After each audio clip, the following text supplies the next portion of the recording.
Hi guys, welcome to Cashcroft TV. My name is Kalen Ashcroft. Thanks for tuning in to another video on ancient Greek and Roman history. Today we'll be doing Philopoemen and Flamininus from the two aforementioned states. Without further ado, let's begin.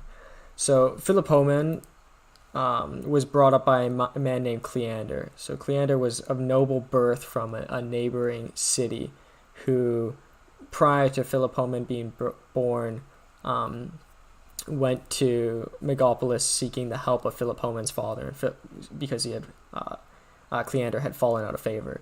And Philopoemen's father was very helpful in granting him a place to stay and helping him in a time of need.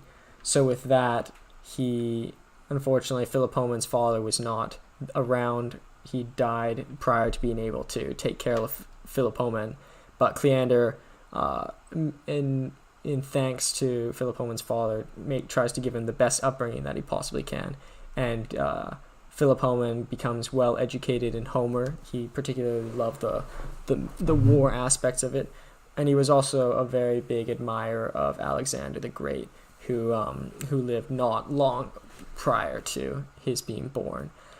He was also a very big fan of Epaminondas, from one of the freers of Thebes alongside Pelopidas. He very admired him for his activity, sagacity, and incorruptibility. But despite his great learning, he was either set up to be a statesman or a general, but he proved to be much more predisposed towards the battlefield and much more interested in that than state affairs, probably because his state was always at war or always being attacked by the Spartans anyway, so it was sort of a better fit for him. He was also born quite fit as well, and a lot of his friends and contemporaries told him that he should be an athlete. The most common sport at the time was wrestling, but he sort of criticized athletes, saying they needed to manicure their body, they needed to eat well and sleep well, and he more admired the life of a soldier who had to live a life of variability. They had to learn how to starve themselves, they had to learn how to sleep very little, and even when he ultimately became a general, he often forbidded his soldiers from athletics because he thought it would sort of soften them up, which is kind of contradictory to how people view it today, but people don't really fight wars in the same way they did back then. But either way, ultimately his city is attacked by the Spartans, and he tries fighting. He's always proves to be, in battles prior, he always is the first one in and the last one out, and he really tries saving his city. He manages to rescue a lot of the people, but ultimately the Spartans take over his city. This guy, King Antigonus, comes and to help them out, and Philopoemen obviously wants to help save his own state and joins the battle.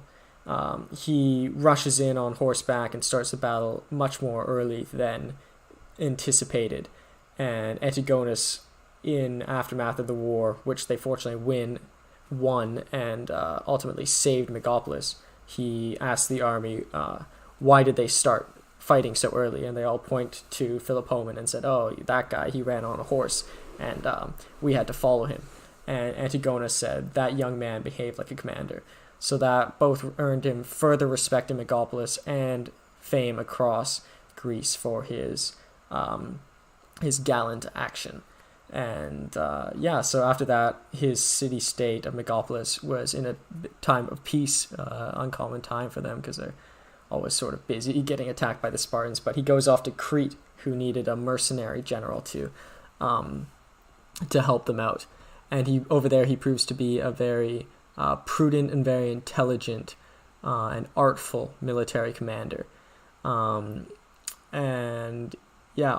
he comes back, and after proving himself over there, and he is granted general of the cavalry. At the time, the cavalry were sort of a weak unit in the Megapolis army. They tended to be rich people. They tended to use poor horses. Often the rich people wouldn't even go to battle. They would get mercenaries to ride their horses for them.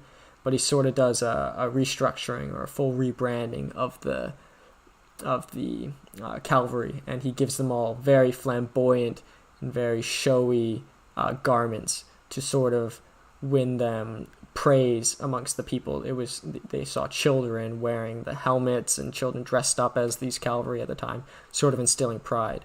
Similarly, he also reflected that the big armor he gave them the feeling of invincibility and further confidence on the battlefield. Additionally, he even went door to door to convince these cavalry members to have pride in their job and to actually fight the wars, and ultimately established it into one of the best fighting militias in all of Greece at the time. A really cool rebranding sort of initiative, and I think business leaders could even look at this, for example, sort of turning in a dying company into something great just by, going door to door and by rebranding, changing things up.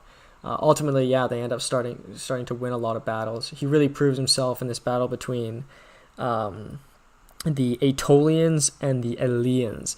He sort of has if you've seen the movie Troy with Brad Pitt, where Brad Pitt right at the beginning, he charges in and slices the guy right in his neck, and it's pretty hype moment in the movie. He sort of has a similar moment where the opposing general charges straight at him, and he sort of slices him down in one cut, and thus the whole war stopped, and many lives were saved, and he achieved much more fame both for himself and for the cavalry that he had established. With this, these two lives start combining, because Flamininus, who we're also going to be covering from ancient Rome, lived at about the same time as Philopoemen. Sort of to sidetrack here, Philopoemen is the most recent Greek life that Plutarch has in his lives. He is considered by an anonymous Roman. I don't know how this quote got so famous, if it's just from an anonymous guy, but he's the last of the Greeks, and Plutarch says he was the last Greek really worthy of the title of a Greek, for he was both intelligent but also a great leader. But regardless, him and Flamininus sort of they actually meet each other, and they actually have interactions with each other, and we're going to get to that. So Philip V of Macedon, who is Alexander's great his ancestor, Alexander came first, sees Philopoemen as a threat and tries sending some assassins to kill him, but the assassins fail, and the Greeks start shaming Philip V and sort of want him out of Greece now for being sort of a poor leader and a inglorious guy. Then Sparta gets this new tyrant, Nabis, Nabis, and he tries to take over Megapolis again. But strangely enough, and he is criticized for it, Philopoemen goes to Crete again for 6 years. King Ptolemy defends him, saying that he wasn't given a general position and that he would have felt it would have been difficult for him to sit on the sidelines. But he later proves himself as a private citizen, so I think that it wasn't that necessary. He could have stayed and protected his own state. But either way, Flamininus, while he is gone, temporarily saves Megapolis and wins a couple battles against Nabis.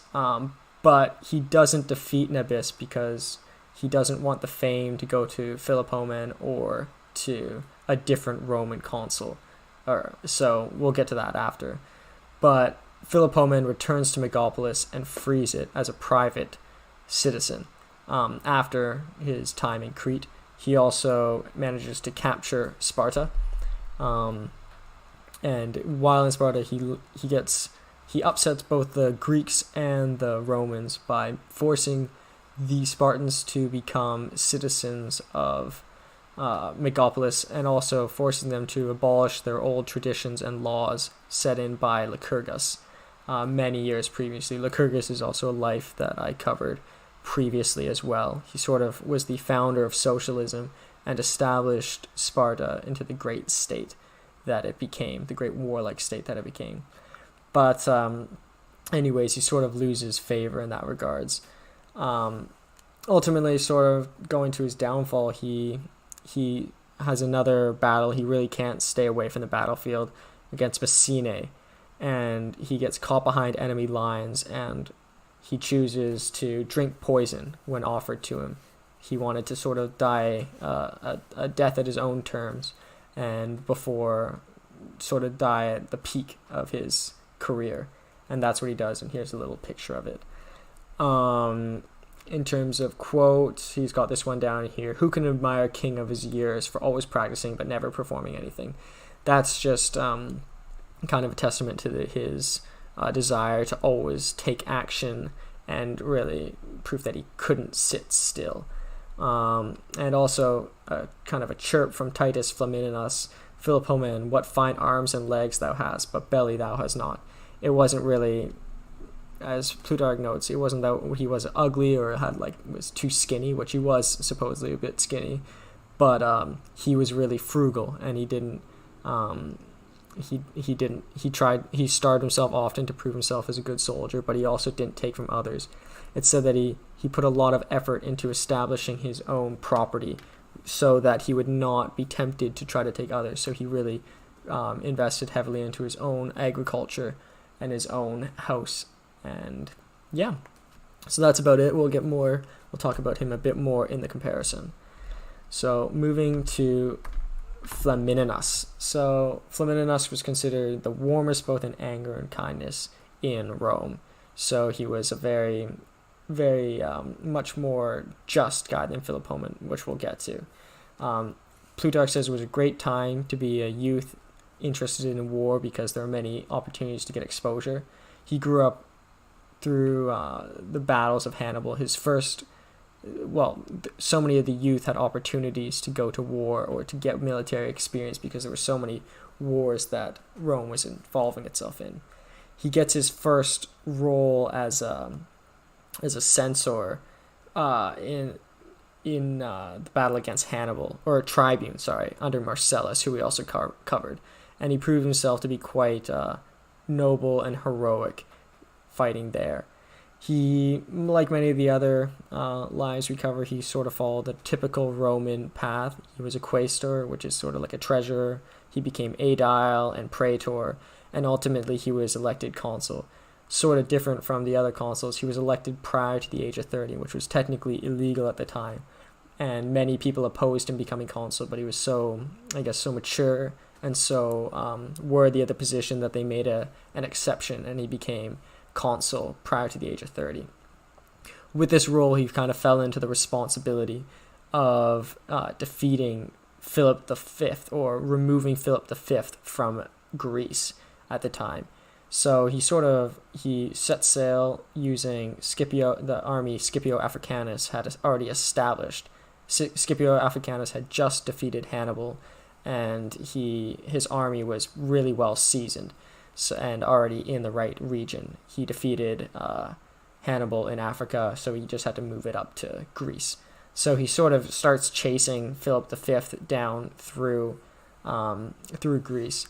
Philip V was very motivated. He really wanted to achieve the success that his ancestor Alexander had against an even more formidable army, the Romans, but he never ended up succeeding. Whereas Flamininus was very motivated as well, because he was fighting the army that was formerly Alexander. So it was a noble pursuit on both sides. But what ultimately resulted in Flamininus winning was that he was very kind on his journey, chasing him down. He did not pillage or destroy any of the Greek cities or states that he freed, and he earned the respect all across Greece. Whereas Philip V was just earning less respect. He tried assassinating Philopoemen, and he was very harsh to the Greeks, so they really wanted him out, and the Greeks helped him out in defeating him. So ultimately, he defeats Philip V, and he becomes a national hero across all of Greece. They minted coins for him, as we have a picture here. Here's a picture of Philip V of Macedon, and in some cities he was even deified. Yeah, so then his sort of next role is to, sort of on his way back, is to free um, uh, Megapolis, or to remove the tyrant Nabi of Sparta, Nabis, as we mentioned previously. He sees he doesn't want the fame to go to Flamininus. To Philopoemen. He wants the fame all for himself. And he also doesn't want a different Roman statesman to get the fame. So he almost defeats Nabi, and he could have captured him, but he sees that Philopoemen was returning, so he lets Nabi go. And ultimately, Philopoemen ends up winning, and he ends up getting the fame anyways. But he's kind of, I think, it's shameful in this regard that he didn't follow through and didn't actually stay true to his own beliefs in justice and removed Nabis. Back to internal state affairs. Back at his time, he had this brother who he really loved, Lucius Flamininus, and he was pretty much his opposite. Meanwhile, Flamininus was off fighting battles and being very freeing Greece of a tyrant. His brother was partying and drinking and being very indulgent, having feasts and stuff. His brother Lucius had this boy that he loved so much, and this boy, once they were sitting at a party, he said to him, "I had left the gladiator arena to be with you," and he told Flamininus that he had never seen a person die. And Flamininus responds, "Don't worry about that. I will give you what your heart desires." And he calls up a man who is supposedly destined for death and has him executed right there at the party to impress this young little boy. But Marcus Cato, this was a time Marcus Cato, who we also covered, was censor, and he calls Lucius into criticism. And Cato was very harsh on the wealthy and powerful, and really drew light on their ill doings. But Flamininus, whether or not he actually agreed or disagreed with Lucius's actions, he very much despised Cato for harming and speaking illy of his brother. And he starts a pretty big political dispute with Cato, but he ultimately ends up taking his role as censor, and he defeats him, which is very commendable in Flamininus's own respect. He ultimately becomes consul again, and it's hard to say whether he was forced to or not, but he ends up going to Asia again to chase down the already defeated Hannibal. And for this, he doesn't get a lot of respect. Scipio had already defeated Hannibal in Africa, and it was sort of his win. But Flamininus charges in and hunts him down and forces Hannibal to ultimately poison himself. Nobody in Rome or Greece or anywhere really appreciated this action. Despite Hannibal's aggression, he was still considered a great warlord and a great leader, and he did not need to be subjected like that. Similarly, it also undermined Scipio's efforts, and some say that Flamininus just wanted to have a part in this piece of history, and that he did, and yeah, it's sort of unfortunate there. Plutarch has this little dialogue between Scipio Africanus and Hannibal, and I thought I'd just mention it here because Scipio doesn't have a life anymore, and Hannibal is not in the book either because he's from Carthage.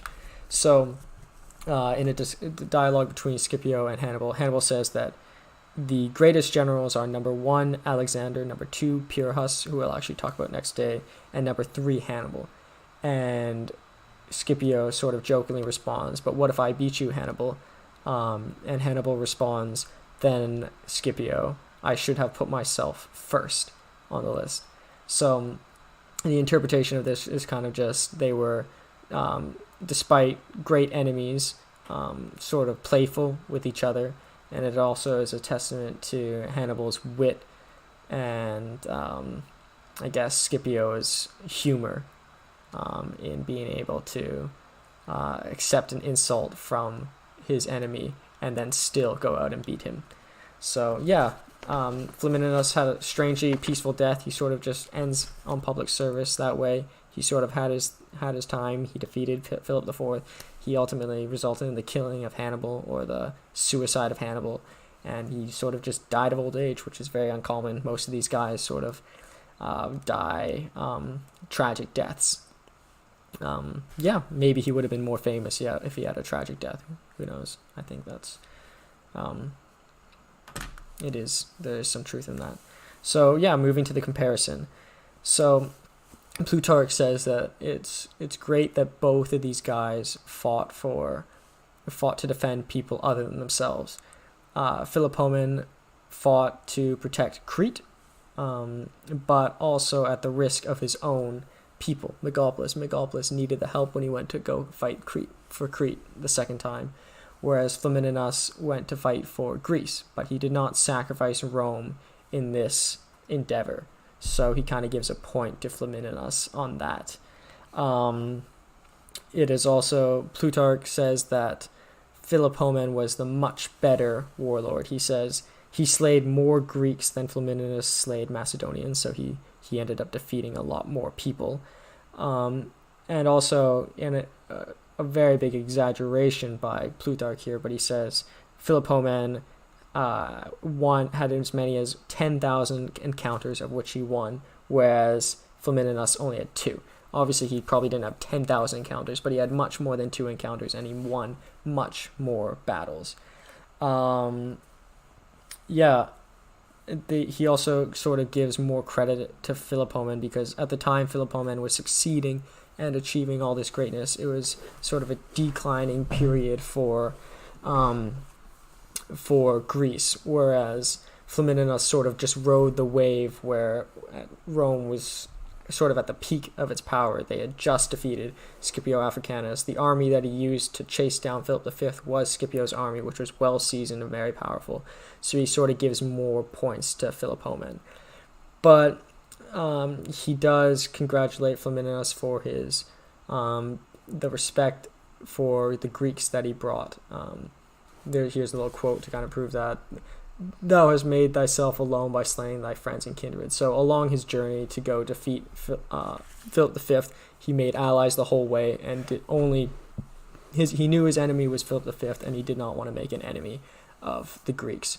Whereas Flamininus was not so just in that regard. He made many enemies on his way, and even enemies within his own state. So I guess Plutarch sort of concludes by saying that Philopoemen was the better in military conduct and warlike skill, which I can definitely agree with. And he says Flamininus was better in terms of justice and clemency, which I agree with to some extent. I don't think that Philopoemen was particularly unjust. I think he was just an opportunist. And in some ways, Flamininus wasn't that just as well. He defended his brother when his brother had notably done something wrong, and he didn't slay Nabi when he should have, or didn't capture before he wanted the fame for himself. He was also sort of unjust in chasing down Hannibal at a time when he was already so weak, and sort of didn't do justice to that great man. So, both have their pros and cons, and I hope you enjoyed this video. Next day, if you're just watching this, I'm reading this mostly from Plutarch's Lives and other stories, Herodotus or what's not. Next day we'll be doing Pyrrhus and Caius Marius, followed by Lysander and Sulla. We'll be getting to Alexander and Caesar shortly, which I'm very much looking forward to. But I hope you watch all of these because they're all important. And thanks so much. Have a great day.